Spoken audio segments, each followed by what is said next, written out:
Ladies and gentlemen, we are back for another episode of Cup of Joe with Web3 Joe. I am Gambler, your host. We are here every Wednesday, every Friday at 12:30 p.m. Eastern. That's 9:30 a.m. for our friends on the West Coast.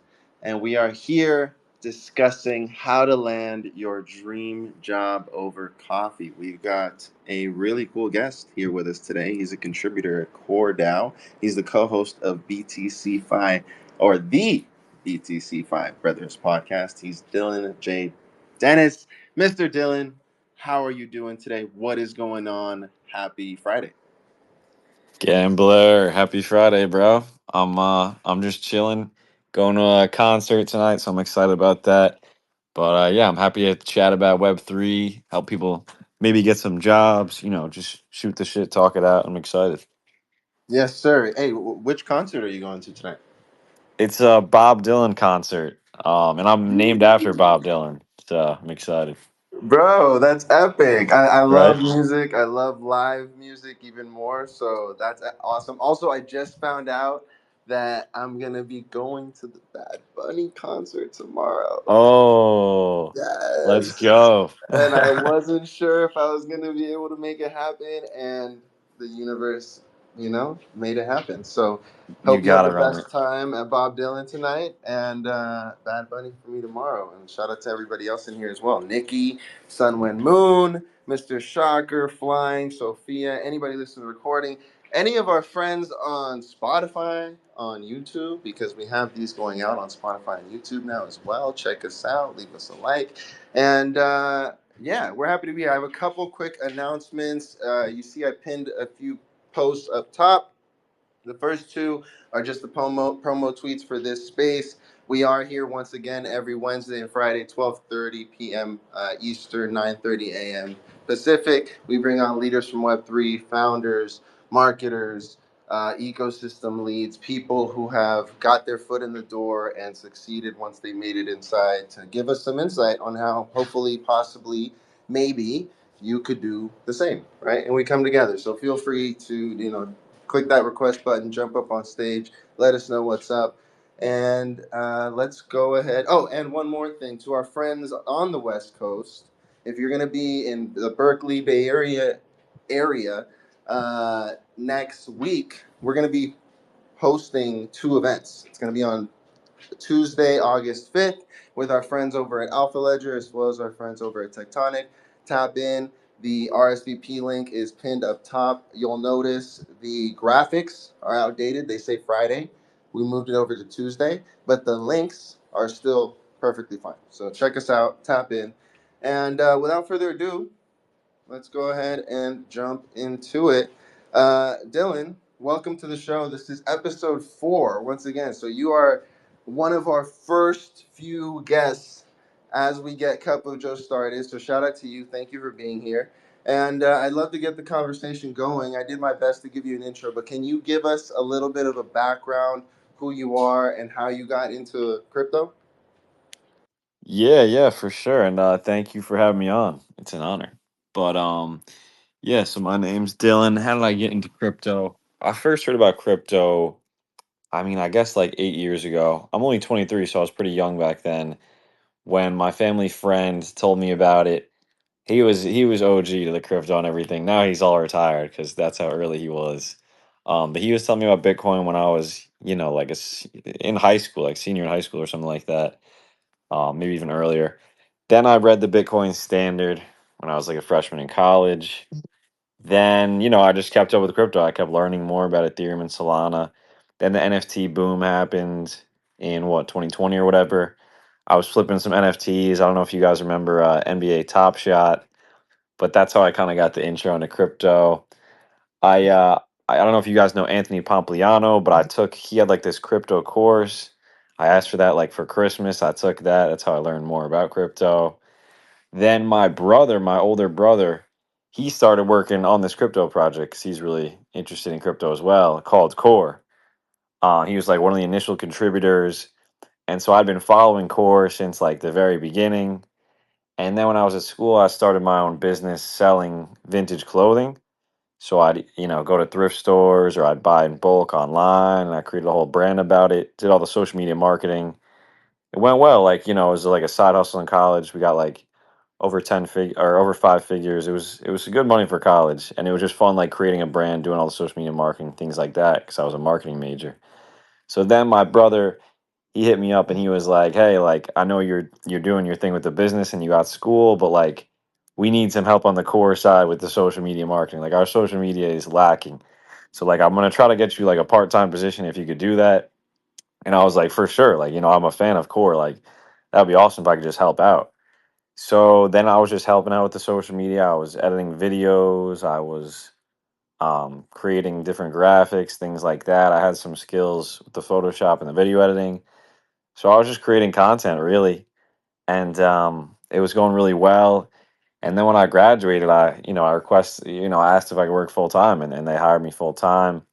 And then I kept creating content, kept doing more of this and there, and I ended up being the head of social media, and I run the whole Twitter now, and TikTok, LinkedIn, all that stuff. So it's pretty crazy how I'm running this 2 million follower account now, in less than a year of working in crypto. But that's one of the really cool things about crypto that I'm excited to talk about, where it doesn't matter as much where you come from, if you got the big internship, if you had the crazy degree.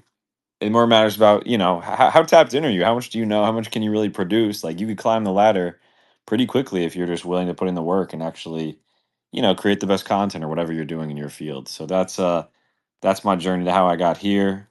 And yeah, I'm happy to share more. Man, shout out to your brother, bro. Seriously. Man, shout out to your brother. I did get a chance to check out some of you guys' podcasts, and I'm just watching you guys, and a part of me is just like, man, I have a little brother. I'm the big brother, and I'm just like, man, like how cool would that be to just be able to sit and just yap with your bro, talking crypto, and we work closely with here at Web3 Job Ops and Events. We work closely with the core team, or excuse me, core DAO team. So we're big fans of you guys, and I'm just like, man, like what a dream. I didn't know that. I was curious as I was watching it. I didn't know he was the one that got you into it. But that's awesome. Has it been like what you? I don't know what you would expect going into it, right? Because you don't have experience. But like, has it been a positive experience? What's it been like since your bro was like, "Yo, we need part-time help." Then you went full-time. How's your experience been with Core? Yeah, man. I mean, like you were saying, like my expectations, I didn't really know what to expect. But it's been great. And working with my brother is so cool. That really is a dream come true. Like we both moved out to Puerto Rico together, where I met you. And yeah, it's so cool. And honestly, my expectations, I exceed, or this job exceeded my expectations just because of the freedom that I have to be able to, run whatever marketing campaigns I want. Really, like it's kind of like in crypto, everything's like a startup. Like there's no playbook exactly for how to build a full layer one blockchain. Like, a couple of chains have done it, but you're kind of just doing these guerrilla marketing tactics. You're going out there. And now with AI, it's like you got to create photos and videos with AI too. It's like there is no playbook. So they kind of trust me to be able to run the ship, captain the social media ship, how I see fit. And the whole team supports. And I really like that aspect of it. It's not like I'm under some boss who's like 60 years old who's like, "Oh, you got to do it this way and that." It's like, "No, we got to iterate quick. We got to be changing things up. We got to be going full sprint. When things don't work, change it up, but just keep trying new things." And yeah, no, it's been so great. And I've learned so much because of that too, where you're just trying things, failing things, some things work, doing different live streams, doing the podcast. Like that was just a thing where it's like, Core has a lot of followers, and I got my brother there. We're both passionate about it. Like, let's just talk on the podcast. It's been a while since we had a new episode because we were moving and things like that. But I think we're gonna get a new one this month. But Was that your first experience doing something like that, or have you done like a podcast or a live stream before? no, that was it, man. Just really started with that pod and different Twitter spaces. I do a lot of the Twitter spaces for Core, but yeah, man, I remember like even less than a year ago, like doing my first space or whatever, and like heart beating fast, like kind of shaking, like super nervous. And the best way to get over that is just to keep doing it, do more spaces, fucking start a podcast, like whatever it may be, and all of a sudden it's pretty normal now to just be speaking in spaces like this. Um, Yeah, yeah. yeah. I always say I don't think it'll ever go away. I get nerves, right before clicking that start spaces, but start live stream, start spaces button every single time. I don't think it's ever gonna go away. The voice might get a little bit quieter every time, but I don't think that it's going away. So I definitely feel you. How important is it to be visible? Like on the timeline, at IRL events, in spaces, in the DMs when people are reaching out. I reach out to you and I'm like, "Yo, let's get on the spaces." How important is it to be visible and accessible to maximize your opportunity in the space? There's a lot of people that do it fine without being very active on Twitter, like probably more than most would expect. But at the same time, it's just a leg up. It just helps. If you have that social proof that you know what you're talking about, that you could speak crypto Twitter and understand it, that maybe you can create content or whatever, you're tapped into AI, like it just helps. Speaking on spaces, connecting with people. It's not a must, but especially at these IRL events too, it's more than just crypto Twitter. It actually matters a lot meeting people in person, really explaining to them your whole situation. Because, especially with all the bots and stuff on Twitter, like there's just so much going on there where it really helps in person as well at these different events. But yeah, I'd say just get to posting, get that social proof out there. I'm trying to do a better job posting more too. I want to post like more AI content to really show people that I'm, really like the AI guy, so that, in the future with different events and different opportunities, people will know that I'm not just telling them, "Oh, I do this with AI." They could check my profile and be like, "Oh shit, this guy actually like posts different tutorials, walkthroughs, things like that." So it's just proof at the end of the day. It's proof in connections. So definitely helps. But a lot of people aren't even active on Twitter who work in crypto. So it's not a must. Yeah, I think it's just it's a balance and it's a spectrum. And I think if you're not going to be so active on Twitter, then you've got to there's room, I guess. Maybe not. You got to overcompensate, but there's room for you to, do more on the event side, or again the DMs or LinkedIn. Right. That's something that I like to bring up here on this spaces because crypto Twitter hates LinkedIn, and it's shifting. We're seeing more and more voices start to speak out and be like, "Yo, there's game over there. It's worth it," especially. Absolutely. If you're somebody that wants to work in the space, or if you're already working in the space and you want to set yourself up for the next opportunity, uh, you don't have to be visible on Twitter. You don't have to be visible on LinkedIn. You don't have to go to every IRL event.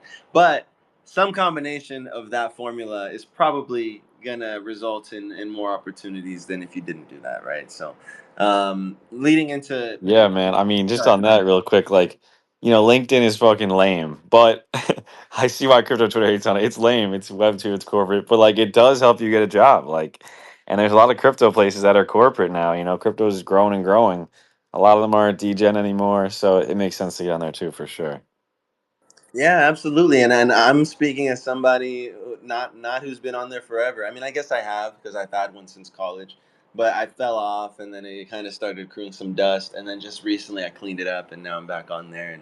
And shout out, W3 Job Ops and Events because they got me back on there as well. But something, right? Just be visible, be accessible. It's like you may not get that opportunity just because somebody saw you on the timeline, whether it's LinkedIn or Twitter, or saw you at that IRL event.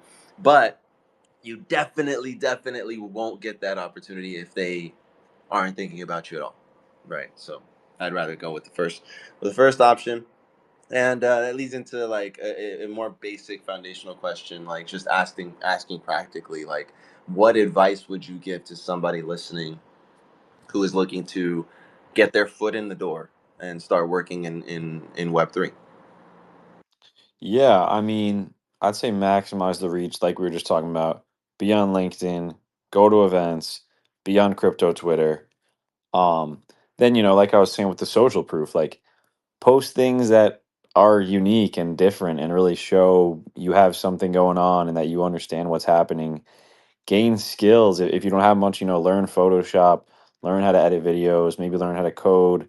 If you really work in Web3, there's a lot of places that want to hire good workers. So if you could learn the skills to become a good worker, maybe have some social proof to show that, and then also maybe get experience. Maybe even just working for free. And if you work for free, you get that experience, and then you could also potentially just show them, hey, I'm providing all this value. I can't work for free forever. If you want to keep me, you're gonna have to pay me. So, getting the skills where you can actually help a business or project, showing it on social media, going to these different events to meet people, being on LinkedIn too to network, and then just potentially even just working for free to get that experience as well, because that's another part of it. Yeah, absolutely. Luck is what happens when opportunity meets preparation, right? So that's what you're talking about is make sure you can do what you want to do, right? Make sure you can do it, right? Be capable, and then put yourself in a position to where you can show that and have evidence of that. Have other people Yeah, say you can do it and put yourself in position, right? So yeah. And another thing about the experience is, you don't have to have.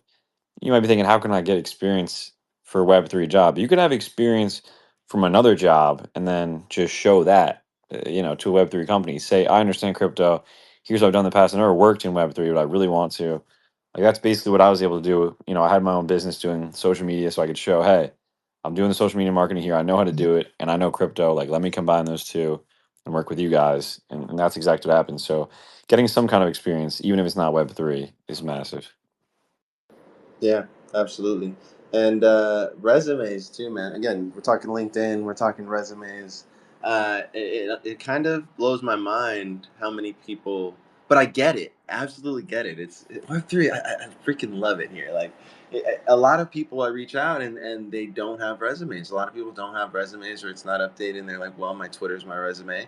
I'm like, "Okay, I get it, I get it, I get it." But you want to, at the very least, you want to do as much as you can to show how awesome you are, right? So, like, if a resume can help you do that a little bit better, that would be cool, right? And there's people in this world, not just in this industry, but in this world that want to help you and want to put you on, but you want to help them help you, right? And a resume helps them do that.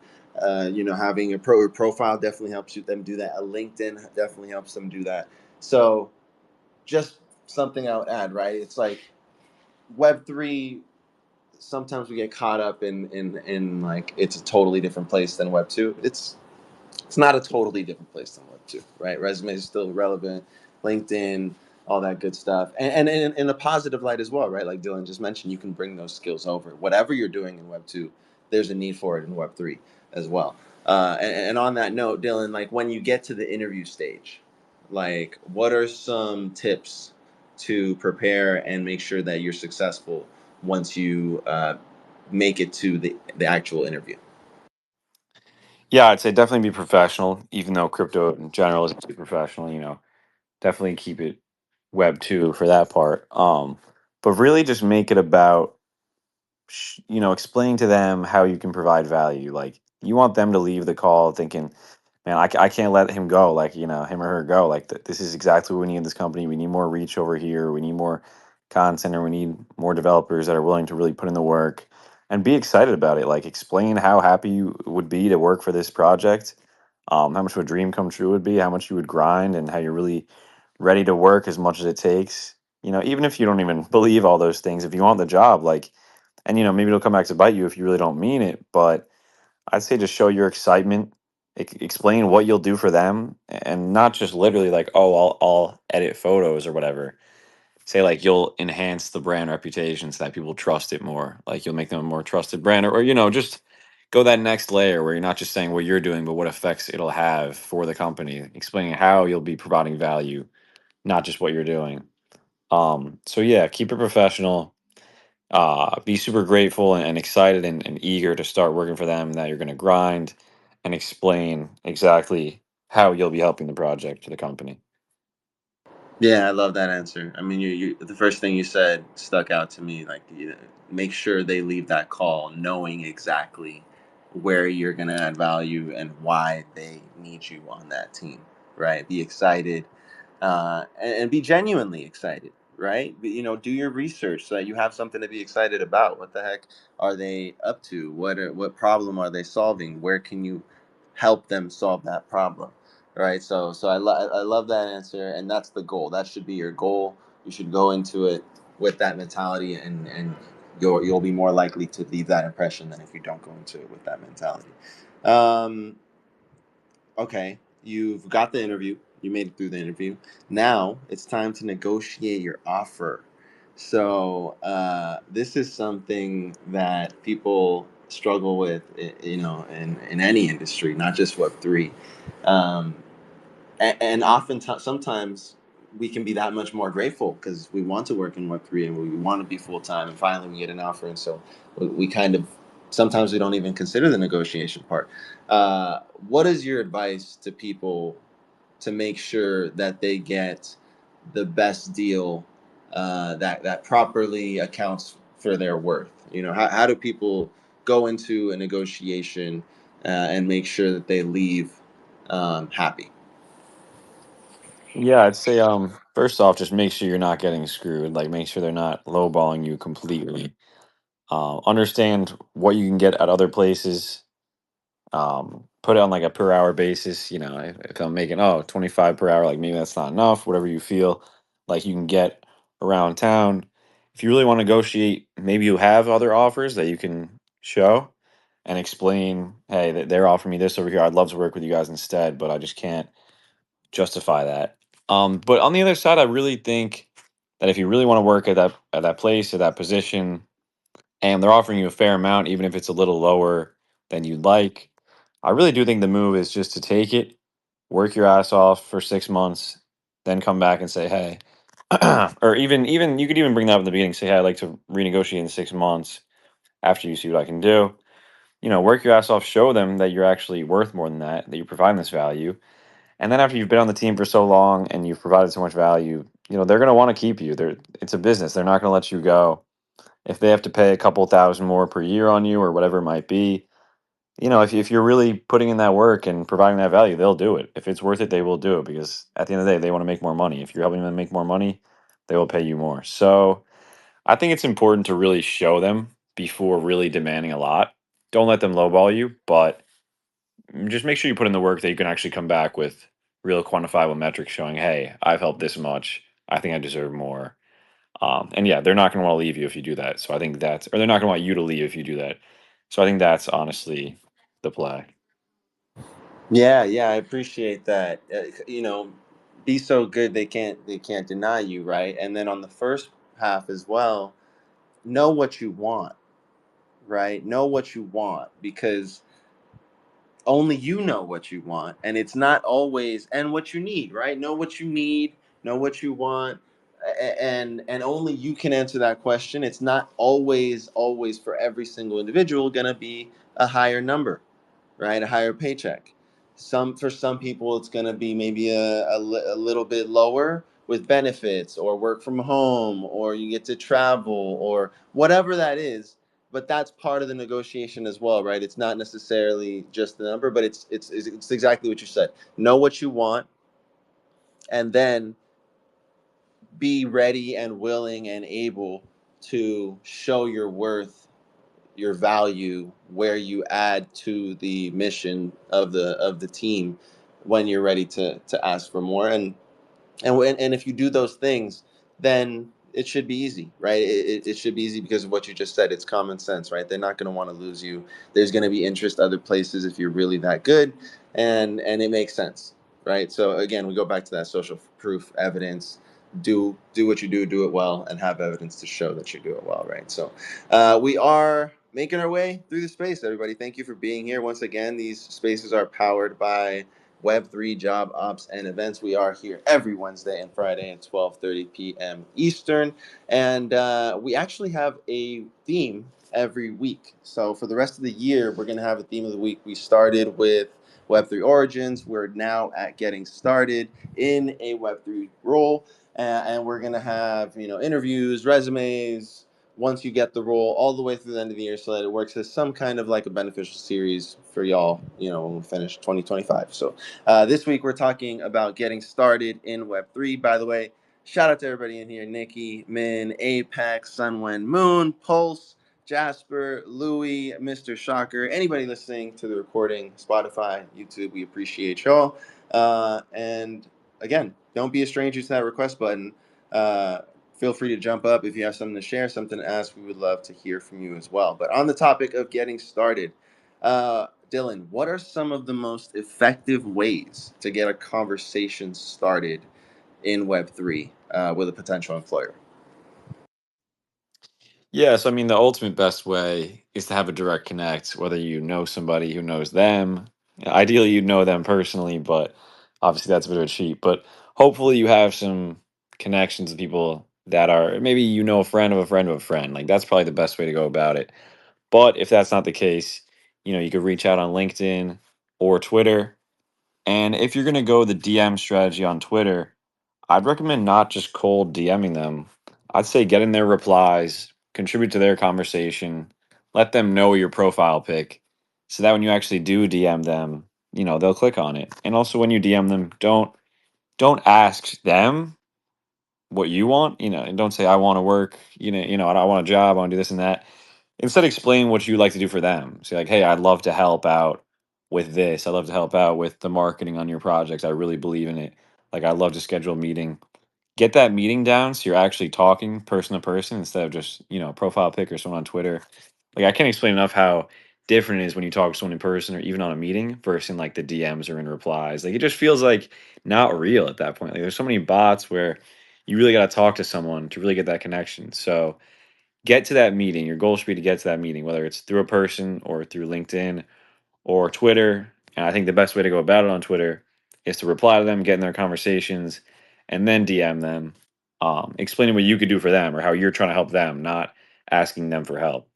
So I think that's probably the best way to go about it. And a good way to make some of these connections, like we were talking about before, are these in-person events. So I think that's good as well.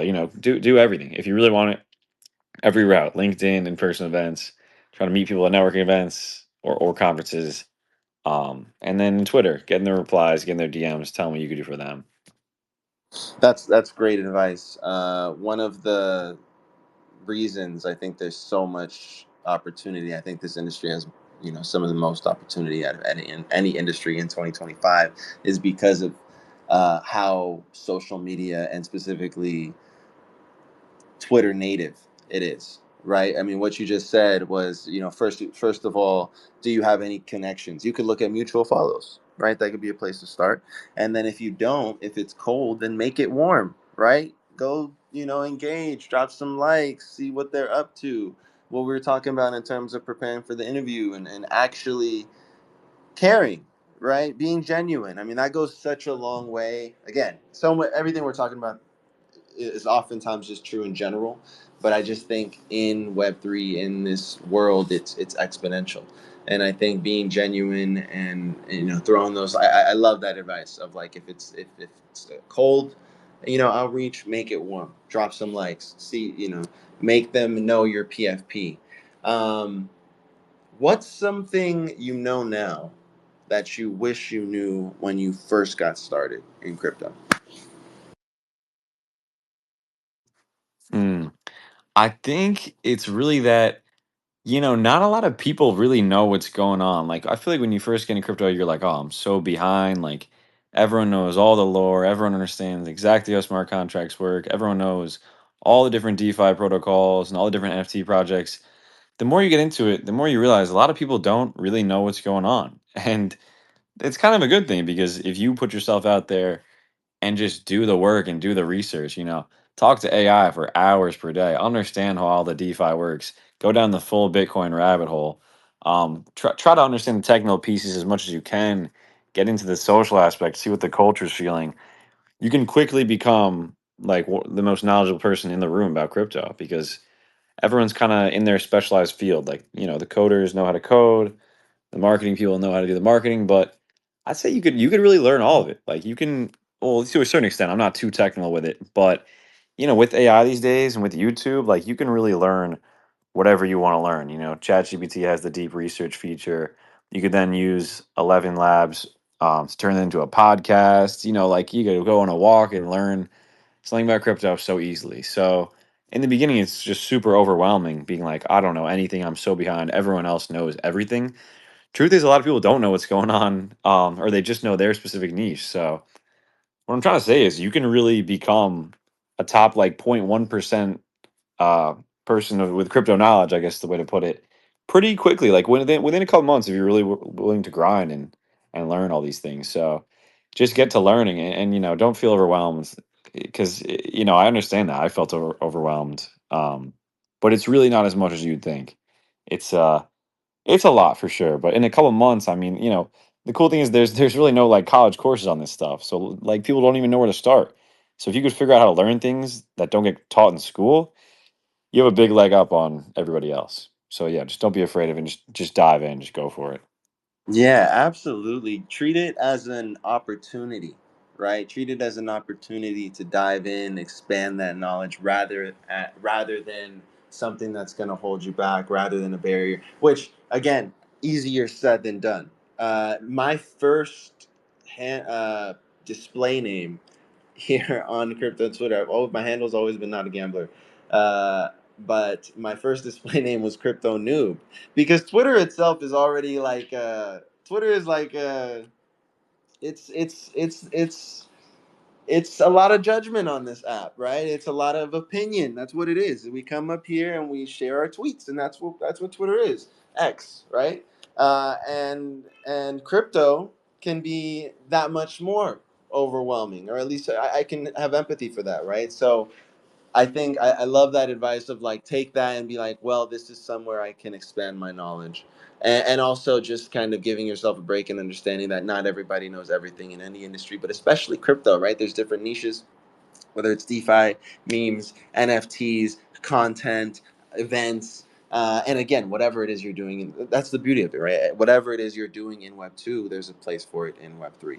Love to see a few more folks trickling in here. Shout out Miss Lauda. She was a guest a couple weeks ago on the show. Shout out again, Louis, Jasper, Pulse, Core Cuties. Anyway, listen recording. And we appreciate y'all. Don't be a stranger to that request button in the lower left hand corner. We'll be here just a bit longer as we're grilling our guy, Mr. Dylan, here on insights on how to get into Web3. So, just a few more questions here, Dylan. What are three things that folks should know when it comes to building in crypto? This is a tough one. Three things. One, just from like a marketing perspective, the best marketing, you can't beat it. It's number go up. It's a green candle. And so, you'll go through times, months, or, hopefully not years, but it could happen where you're in a bear market for years and all of a sudden the views aren't there. And you're like, I know that's a great post. I know like this marketing is good, but people just aren't loving it. And then all of a sudden you get to the bull market, the views go up, like, so don't beat yourself up too hard, like as a marketer, if things aren't going your way during the bear market. Like keep trying your best, keep doing new things, don't get discouraged. But at the end of the day, just don't feel too bad if the views aren't there when it's a bear market. Another thing would be, go fast, fail often, keep changing things up, especially with AI these days. Like, you got to be open to fail. You can't get left behind. If you're thinking of doing a live stream and you're like, oh, I don't know if I should do it, just do it. If you're thinking about starting a podcast, just do it. If it doesn't work out, you can stop.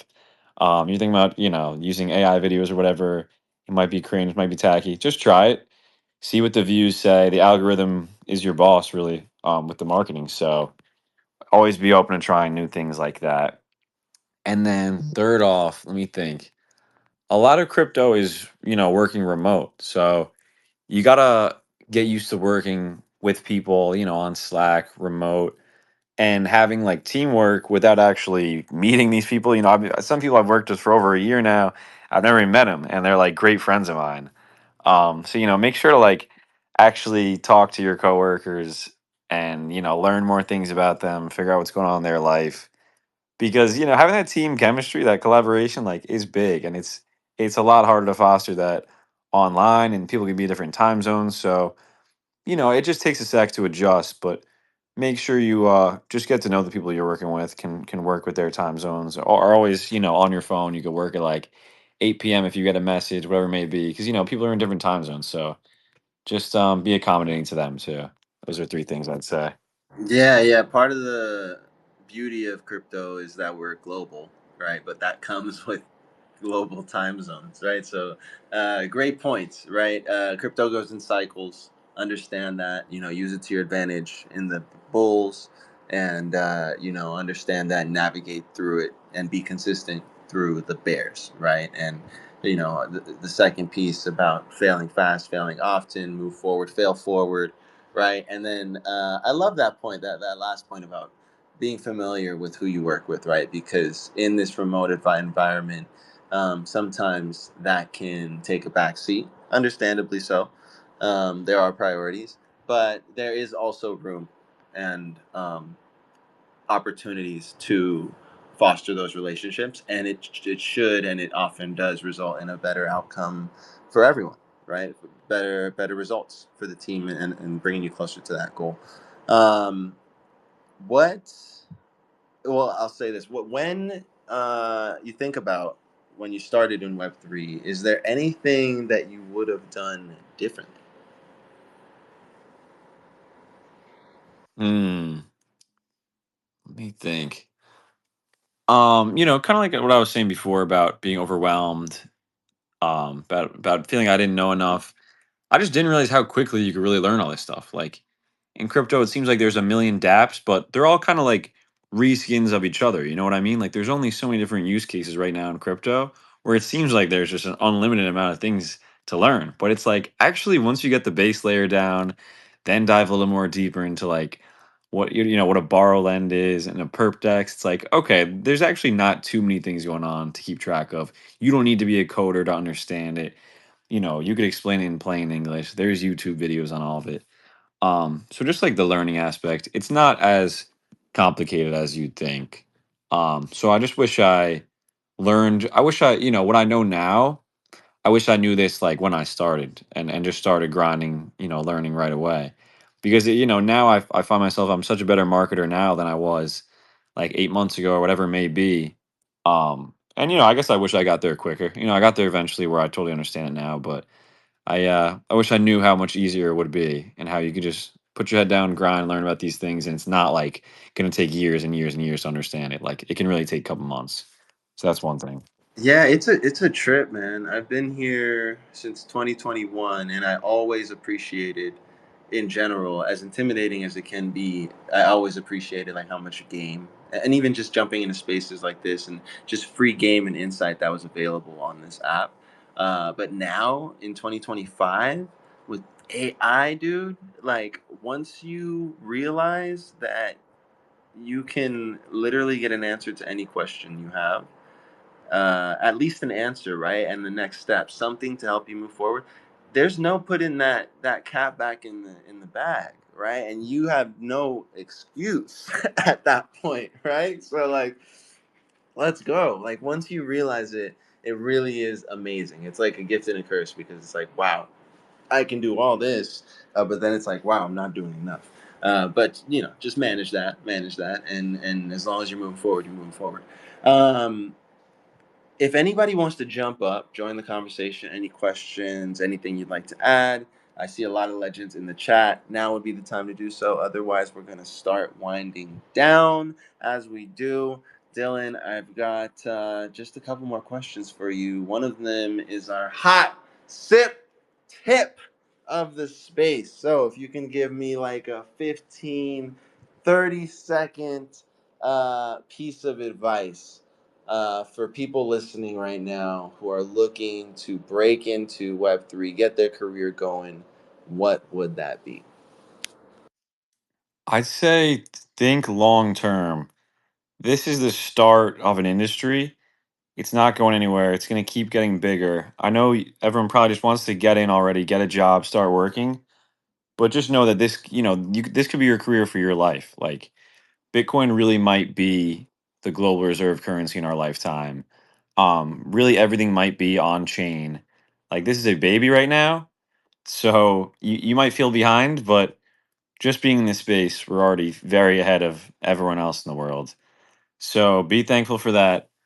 Keep reaching out, trying to get into different projects. But like I was saying before, maybe work for free because right now it might be like, oh man, I can't work for free, but you might be setting yourself up for an entire life's work, a whole career in a growing industry with tokens and all these things.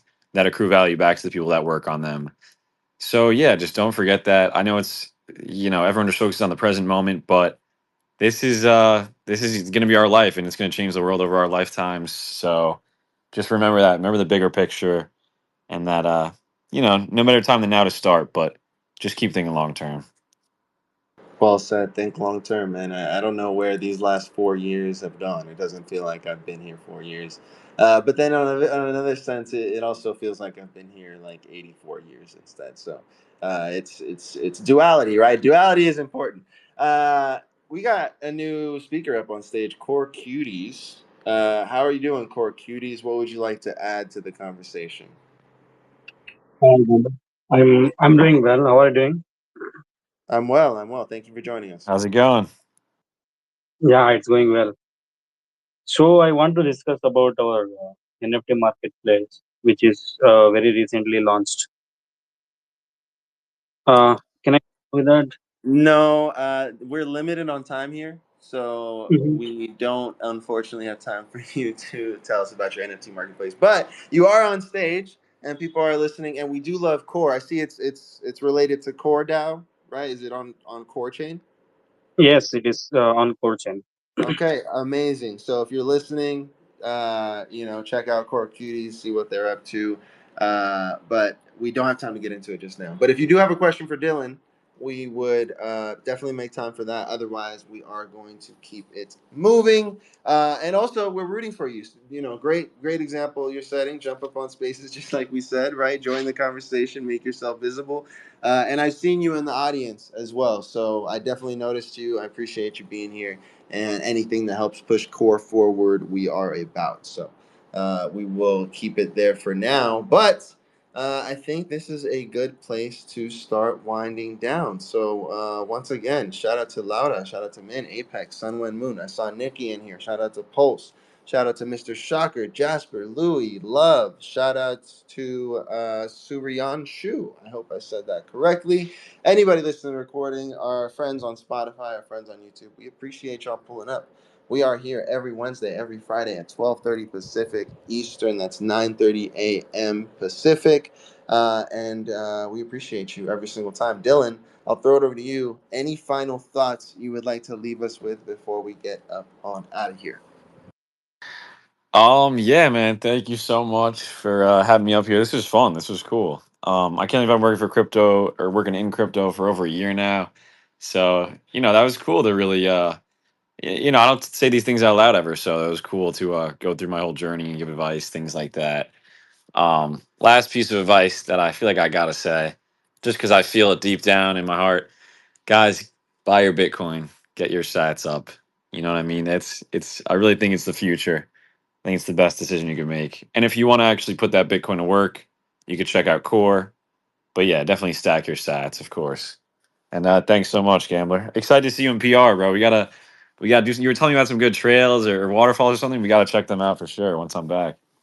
Bro, absolutely. I have a few. I have a few that you would love, so we'll definitely make that happen. It was great meeting you when I got a chance to. I mean, what, like a month, maybe a little bit over a month ago now.